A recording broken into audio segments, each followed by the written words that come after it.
ଖଞ୍ଜା ଧୋବାସାହିଠାରେ ମୃତଦେହ ଉଦ୍ଧାର। ଗଜପତି ଜିଲ୍ଲା ପାଳାଖେମୁଣ୍ଡି ସ୍ଥିତ ଖଞ୍ଜା ଧୋବାସାହିଠାରେ ମୃତଦେହ ଉଦ୍ଧାର ହୋଇଥିବା ପୋଲିସ ପକ୍ଷରୁ ସୂଚନା ମିଳିଛି। ମୃତ ବ୍ୟକ୍ତି ଜଣକ ହେଲେ ଖଞ୍ଜା ଧୋବାସାହିର 60 ବର୍ଷୀୟ ରାମମୂର୍ତ୍ତି ବୋଲି ଜାଣିବାକୁ ମିଳିଛି।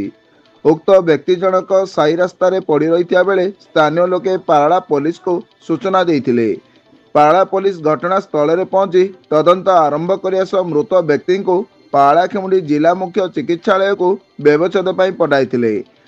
ମୃତ ବ୍ୟକ୍ତିଙ୍କ ସ୍ତ୍ରୀ ପୂର୍ବରୁ ମୃତ୍ୟୁବରଣ କରିଥିବା ବେଳେ ତାଙ୍କ ଛୋଟ ଭାଇ ତାଙ୍କର ସମସ୍ତ ଭଲମନ୍ଦ ବୁଝୁଥିବା ଖବର ରହିଛି।